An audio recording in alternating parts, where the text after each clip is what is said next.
So Star Wars Episode 9, The Rise of Skywalker, has been out for almost a week now. When I saw this movie for the first time, I did want to post a review basically right away, right after I saw it. After I saw this movie, there was a lot to process. There was a lot that happened that I really need to think about. So I wanted to wait. I've seen the movie twice now, and I still needed some days to process what I saw. Because the movie's been out for a week now, I'm just going to go straight into a spoiler review and skip a normal review. So that's your warning. This is going to be a spoiler review of The Rise of Skywalker. So it's going to have full of spoilers for The Rise of Skywalker and spoilers for the Star Wars saga. You've been warned. Let's get started. So before I talk about The Rise of Skywalker, I need to talk about my opinion of The Last Jedi very quickly. I didn't like The Last Jedi. There are things in the movie I liked, but mostly overall I didn't like the movie. I won't get into it too much, but the main reason I didn't like The Last Jedi is because it didn't really progress anything from The Force Awakens. It seemed like The Force Awakens set up a lot of great shit, and then Rian Johnson's like, no, we're not doing any of that stuff. So J.J. Abrams was put in a tough position. Probably the hardest task a director's ever had to face in the history of film, to be completely honest. He had to please so many different fans because Star Wars is so divided right now. So my main concern going into The Rise of Skywalker, it was just going to be a lot of damage control from The Last Jedi. Just really concerned about making the fans happy without really worrying about logical decisions and making a good movie. And to be completely honest, I think The Rise of Skywalker is a complete disaster. I was so disappointed in this movie for many reasons. I actually recorded the other night my thoughts on this movie, but the video is going to be like 40 minutes long because I have so many issues with this movie. So I'm re-recording it now to really pinpoint the main things I really don't like about this movie, because I don't want to try and nitpick this movie, but there is so much in this movie that doesn't make sense, so rushed, and I just really didn't like it at all. So I'm really going to try and get to the point. So if I don't talk about things that you necessarily didn't like or didn't think made sense, trust me, I probably talked about in the other video I was going to make, but like I said, it was way too long. First, I'll talk about what I liked about the movie, because there's a few things I actually did like in The Rise of Skywalker. First of all, the movie looks great. J.J. Abrams is a great director. I think it looks great, and some of the action's pretty good. John Williams' score is still really good. I like some of the nostalgic things, even though it was a little overkill sometimes, but I still liked some of it. And I think they handled Leia's situation really well with what they had to work with. I think they did the best they could do, and I think they did a good job with that. The main thing I liked about this movie is how they completed Ben Solo's arc.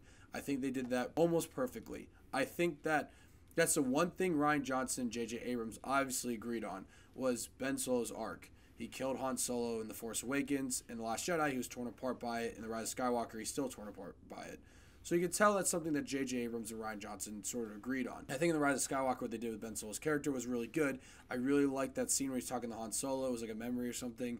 And it's kind of like the same scene that they had on the bridge in The Force Awakens when Ben Solo kills Han Solo, but it was him trying to go back to the light. I thought it was a really powerful moment. It was actually really sad. You could see how regretful Ben Solo is for what he did. He like looks at Han Solo. He looks like he's about to cry. He's like, Dad. And he wants to say, like, I love you, or I'm sorry. And Han Solo is just like, I know. And it's like a nice little callback to Empire Strikes Back. And then Ben Solo throws his lightsaber in the water. I thought that whole thing was good. But besides that, I really didn't like this movie at all. This movie is absolutely absurd at some points of how much damage control it's doing. It's like Disney made a laundry list of things that the fans really didn't like about The Last Jedi, and Disney's just checking off the list to try and fix everything from that movie. Yes, I didn't like The Last Jedi. I didn't like how it didn't really progress anything in the saga, but you still have to roll with their decisions. You can't act like some of these decisions didn't happen or just completely go back on the decisions that were made. It just will make this movie feel really sloppy and really rushed, and that's what The Rise of Skywalker feels like. Right off the bat, the main thing I really didn't like about Rise of Skywalker was bringing Palpatine back. I thought bringing him back really felt out of place. It was kind of absurd. It was stupid. I only wanted him back if it was for a good reason, if it made sense. Unfortunately, it doesn't. It's stupid why he's back. It's rushed. That's what this movie is. It's very rushed. A lot of the scenes in this movie, there's exposition, but it's told in very quick dialogue so that you don't question the logic behind it. Find out that Palpatine's back because of dark science and cloning, stuff only Sith can do? What? That's stupid as shit. That really just sounds too simple to me. I'm sorry. I just feel like that means Palpatine can just come back whenever he wants. It feels like he's just never going to die. And it makes everything that happened in episodes 1 through 6 have less weight to him. And then he has the final order. It's just this fleet of a shit-tillion Star Destroyers that just been sitting under ice, just been sitting there for 30 years. What the hell? Like, at that point, I was like, this movie's absolutely absurd. What the hell's going on? Like, I don't really like the prequels that much, to be completely honest. I love Revenge of the Sith, but, like, the first two movies don't really make sense. But in those movies, they show that the Empire didn't just come from nothing. It showed that it was a lot of manipulation and lies and betrayal to make the Empire into like a super force, into this army. It just didn't come out of nowhere. But I guess the Final Order just comes out of nowhere. I guess they've just been hiding under ice for 30 years. Where the hell do they get those resources to make those ships? Oh, and by the way, the Star Destroyers have Death Star lasers on them. Like, you don't have to have the ships have Death Star lasers. There's already a shit tilling of them. Like, that's already threatful enough. It just seems so tacky. It's like, there's no point to have Death Star lasers on these Star Destroyers. It's like the writers think we aren't going to feel the weight of the situation unless they can kill a planet or something. And like I said, the movie just feels really quick. It's paced really poorly. Like, everything is happening so fast. They just are doing so much damage control from The Last Jedi, but also trying to tell their own movie. My issue with The Rise of Skywalker is it doesn't feel like it's anyone's vision. Yes, I don't like The Last Jedi, but it's obviously, you could tell it was Rian Johnson's vision. Even the prequels had some sort of style to them. This movie really has no identity to it. You can obviously tell it's a Hail Mary to like win fans back. Because honestly, at some points I thought kind of pathetic. Like when you first see Palpatine, the first thing you see is like this like giant chamber of Snoke clones. We're just like, oh, check that off the laundry list of things that fans didn't like The Last Jedi. They're pissed off that Snoke got killed and he had no backstory. Oh, we'll fill that in. Palpatine was just making Snoke clones, I guess. Which is so stupid. I just think it's a cop-out and it's like, let's reach. Let's keep reaching for things and we'll tie everything up, but not in a good way. But we'll just tie everything up so fans can't complain and be like, oh, Snoke didn't have a backstory. That's bullshit. Well, now he does. He's just this Palpatine clone, I guess. And then the other big reveal is Rise of Palpatine. And I really don't like this twist at all. It goes back to my laundry list of things that fans didn't like. They didn't like that Rey was a nobody, what they said in The Last Jedi. I personally didn't mind that. I thought it was kind of a cool idea, thinking that the Force just awakens into someone that doesn't have it in their blood. It just sometimes goes to someone with a good spirit, and it's someone that can bring balance or whatever. Yes, I understand people's complaints about Rey coming from nowhere. People don't like that. I've always exercised the fact of her being Kenobi or Palpatine. I thought it was maybe a cool idea. But the thing is, it's one of those things where it sounds good on paper, but when you think about it logically, it just doesn't make sense. Like, that would mean Palpatine had a kid. Like, what? That doesn't make sense. It means that Palpatine would have had a kid in between episodes 3 and 4. That kid was just there during the whole time the Empire is ruling. We didn't hear about him. And Palpatine said he couldn't turn him and he was weak, and he eventually kills him. Did he try and turn him during the Empire's rule? Because if he did and he didn't turn, he could have easily killed him during that time. That's obviously when he had the most grasp on the galaxy. So, like, he probably could have killed him then. I don't see how he could have killed him after episode 6 when he didn't have as much control over the galaxy. I guess it answers the question why Rey's so OP'd, but, like, it just doesn't make sense for the saga. It just doesn't fit well for Rey to be a Palpatine, because that means Palpatine would have had a kid, and that just doesn't fit. It just doesn't make sense. Yes, the idea sounds cool on paper, like, wow, Rey's a Palpatine, that's sweet, or Rey's a Kenobi, that's sweet. It's like those ideas that sound good on paper, but when you think about it logically and think about the logistics behind it, it doesn't make sense. And that's what the writers should have done here. They should have sat down and been like, oh, Rey's a Palpatine. All right, well, that would have meant Palpatine as a kid, and they would have thought that out and been like, well, that doesn't make sense. We got to throw that idea out. It's like the studio was so quick to fix the problems of The Last Jedi that fans didn't like. They didn't think about the logistics behind their decisions. They just quickly wrote this script and then quickly made this movie. Like the Knights of Ren are in the movie, which is also a thing people complained about in the other movies, that Knights of Ren weren't in the movie. I'm not innocent. I was complaining we haven't seen the Knights of Ren. We kind of got a glimpse of them in The Force Awakens. Like, I want to see the Knights of Ren. Like, where the hell are they? Well, they do jack shit in this movie. They don't do anything. Like, that's a perfect example. Like, oh, the Knights of Ren in the movie. Like, you can't complain. They're in the movie. Yeah, they're in the movie. They didn't do anything, though. They just captured Chewbacca and they got their asses kicked by Kylo. Like, check that off the laundry list.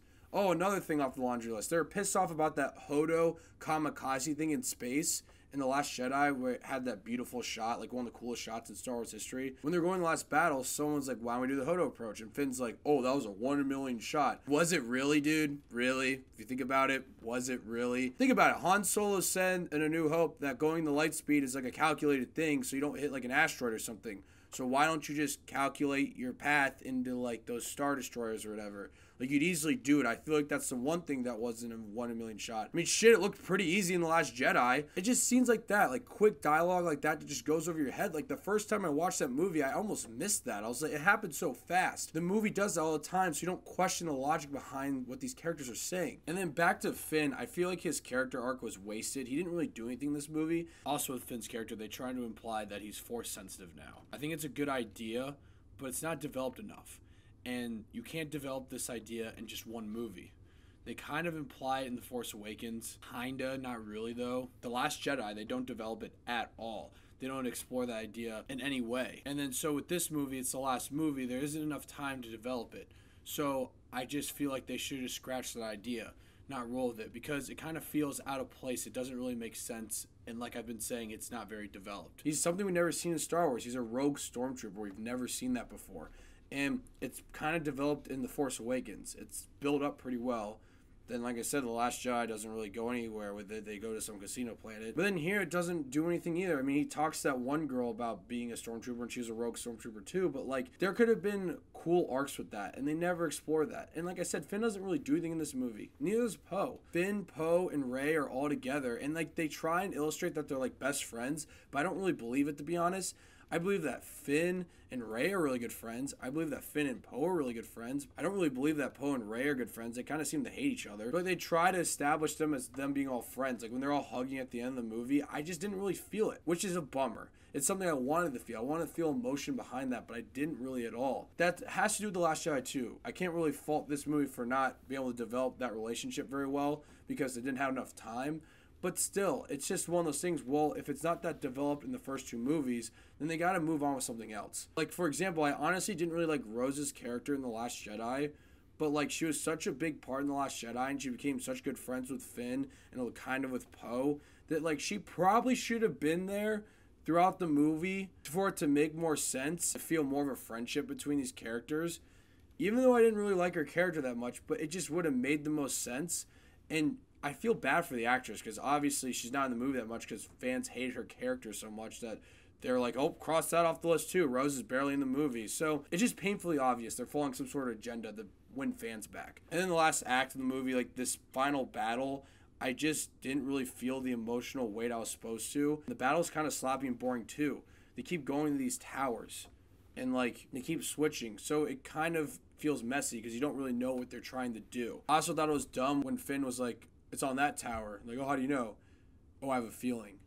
It's like, oh, the Force can do anything. If they're ever in some sort of conflict, the Force will fix it. It's like, no, there's rules to it. It's just lazy writing. It's just an easy way to get them out of a situation they don't know how to get them out of. And then the last fight between Rey and Palpatine, and then, like, Kylo helps too. I don't know. I didn't really feel the weight I was supposed to feel, and I thought it was kind of stupid. He, like, does Dementor shit to them and, like, takes their Force power or whatever. And then he shoots lightning up in the air, and he, like, takes out half the fleet, but then he shoots the lightning at Rey, and Rey, like, blocks it with her lightsaber. I'm like, whoa, I guess Rey's the strongest person ever. Seriously, that bolt of lightning took out the whole fleet. He just shoots it at Rey, she can just block it like it's nothing. I just thought I was like, whoa. I mean, I guess, and she's a Palpatine, so I guess whatever. I thought it was kind of cool, though, when you heard all the Jedi's voices, but I thought it got kind of, like, out of hand. Like, I thought it'd been fine if it was just, like, 6 people, but I think it was, like, 13 is what I read. I could be wrong, but I just thought that was, like, okay, that sounds like way too many people. And then, like, Lando and Chewie go bring, like, a bunch of people to fight the Final Order. I just think it's funny the way they beat the Final Orders. They just basically just ran up on them. I also thought it was stupid that, like, Leia called out for help in Last Jedi and got no help, but I guess Lando and Chewie have more clout, I guess. I thought that didn't really make sense because they made it seem like everyone's fighting for Leia, but I guess not. They're fighting for Lando and Chewie. And with Rey defeating Palpatine and destroying him with his own shock, I just felt like, why is this the defining thing that actually destroys the Emperor? What happened here that makes what happened in episode 6 not as important? With Rey killing Palpatine, that's what it feels like. It feels like the first 6 episodes don't have as much weight to them. Yes, Anakin says, bring balance as I did, saying like what I did was still important, but it feels like there's less weight to it now. It feels like what Anakin did wasn't as important because the Emperor's just going to be back in 30 years. It doesn't feel like Anakin actually killed the Emperor then. And with Rey doing that, I feel the same way. It feels like he could just come back in 30 years with this stupid dark science and cloning or whatever this said the Sith had or whatever. And that's one of the biggest issues with this movie too. It tries to close the saga, but really just creates more questions. And it makes the first 6 episodes not feel as important. I don't get why Rey destroying Sidious with that lightning is any different from what Anakin did in episode 6. I don't get it. It's just honestly kind of sad, to be honest. It's just sad, and it's something that I wish Disney didn't try and explore. But unfortunately, they did. And all this is canon now. There's nothing we can argue around it. This is in Star Wars lore now. This is in the Skywalker saga. which is the most damaging and disappointing part about all of this. And then Rey like dies, and then Kylo heals her with the Force healing thing. And I'll say this quickly about the Force healing. I know it's a thing in Star Wars, but it wasn't established until this movie. I thought it was convenient in The Mandalorian that they showed that episode of Force healing on Wednesday and the movie came out on Thursday. I'm fine with seeing new Force abilities, but it's something we've never seen, and this is the last movie, so I always question, like, where would have Rey or Kylo learned this? Leia didn't know how to because Luke didn't know how to, and maybe Yoda knew how to, but I don't know if he taught Luke how to do it. Little details like that kind of irritate me. And they don't think about these details because they're just quickly trying to make this movie and quickly wrap everything up when they know they can't in this 2.5-hour movie. Then Rey and Kylo kiss. I thought that was just really awkward. I understand they kind of built up to that point, but I just think they shouldn't have kissed. I thought maybe he should have just smiled at her and then died. It's just one of those things on the list too. I feel like a lot of people are like, oh, Reylo, we gotta have them kiss. And then they kiss, and I just didn't feel it. I still personally think like Finn and Rey should be together, but I guess they're never really gonna explore that. And then the last scene, Rey buries Leia and Luke's lightsabers on Tatooine at like Luke's old house, and I thought that was actually pretty cool. I thought that was a cool way to end the whole saga, which is I guess they're trying to do. And she has like a yellow lightsaber. I thought it was actually pretty cool, but it was kind of obvious they're gonna just sell more Rey lightsabers as toys and make a shit ton of money. And then when she says Rey Skywalker, I mean, I'm 50-50 about it. I really don't know how I feel about it, so I'm not even gonna really talk about that. Part of me loves it, part of me hates it, so I don't really know. Oh, and before I forget, Hux was the spy. That was the dumbest shit ever. I'm sorry. That was laughably terrible. Because they knew they had to kill Hux because no one could take him seriously because The Last Jedi ruined his character. How can we kill him off quickly? Oh, he has to be a spy for Resistance. Oh, why would he be a spy for Resistance? He loves the First Order. Oh, he got mad that Kylo bullied him a few times. I just don't buy that twist. I understand he's pissed off at Kylo, but I just don't think he would turn his back on the First Order.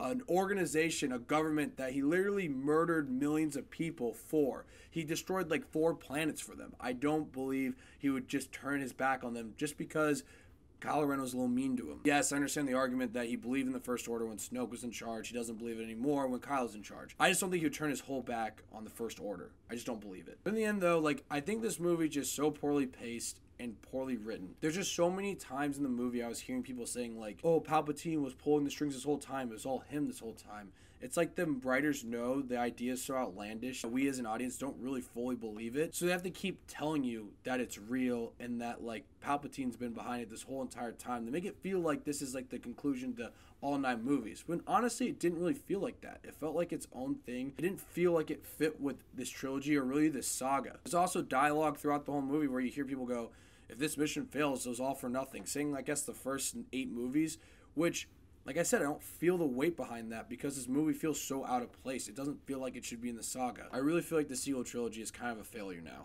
I still love The Force Awakens. I really do. And I love Kylo Ren's character. He's one of the coolest characters in Star Wars. The Force Awakens set up so much, and then The Last Jedi just didn't go anywhere with it. And instead of rolling with what The Last Jedi gave them, which is probably what they should have done, to have a coherent trilogy and a consistent trilogy, they just listened to the fans way too much. It's like with The Force Awakens, they played it safe to set everything up, and then The Last Jedi's issue was Rian Johnson just didn't listen to any fans. I respect that as a director, but like when you're taking on Star Wars, you have to listen to the fans. Didn't listen to any of the fans, did his own thing. It pissed a lot of people off. And then with JJ in The Rise of Skywalker, all he did was listen to the fans. They didn't make their own decisions. They just listened to what the fans wanted. I think that was even worse, in my opinion. There was no middle ground. That's what these filmmakers need to do. They obviously still have to listen to the fans, but they also pick and choose what will work and what will not work. And it's painfully obvious this trilogy did not have a roadmap. It was painfully obvious that they started with The Force Awakens. They have no idea how they're going to end it. They should have kept on the same writers and producers throughout all 3 movies. You can switch directors. The original trilogy did that, so that's fine to switch directors. And it sucks because now it's canon in the Star Wars saga. And Episode 9, I guess, is the conclusion to it. I feel like it really ended in a dud. It did not feel like a grand finale, like as it should have been, and a good wrap-up to the Star Wars saga. It just doesn't feel like that at all. As much as I love The Force Awakens and Kylo Ren, I might just tell myself the saga ended on Episode 6. I know I shit on the prequels, but at least they had consistency. And George Lucas had a vision knowing that Anakin was going to start out young and he was going to end up in the Darth Vader mask in Episode 3. The sequel trilogy had no direction, had no idea where it was going. It just feels very out of place, and I think they failed because of that. And to be completely honest, guys, I don't think The Rise of Skywalker is as bad as Attack of the Clones or Phantom Menace, but it's for sure bottom 3 for me. I really think this movie is a disaster. A lot of people are telling me I'm crazy for thinking this is better than The Last Jedi. But The Last Jedi I didn't like, and I really didn't like a lot of the storytelling and a lot of decisions they made. It was clear it had a vision. It knew what it wanted to do. And that's the problem with this movie. It didn't have a clear vision. It had no idea what it wanted to do. A lot of people have been telling me just to turn my brain off and just enjoy this movie what it is. Just enjoy Star Wars for what it is. And to be honest, I can't do that. I love Star Wars. It's one of my favorite franchises ever. The first two movies are masterpieces in my opinion. So whenever a new Star Wars movie is coming out, I have high expectations. I just don't want to turn my brain off and go have fun. I expect it to be really good, something that will blow me away. I really think The Rise of Skywalker is a disaster. It's one of the most disappointing movies I've ever seen. And because of that, I'm going to give Star Wars The Rise of Skywalker a 5. You guys probably thought I was going to give a lower rating for how much I shit on this movie. But I'm being honest, I do like the Ben Solo stuff. I think it visually looks good. I do like some of the nostalgia in the music, and I thought the latest stuff was good too. So I got to give the movie credit there. So The Rise of Skywalker, you guys have probably seen it by now. Please comment below and let me know what you guys think of the movie. Thank you guys so much for watching, and click here to see more of Davey Dave's Takes.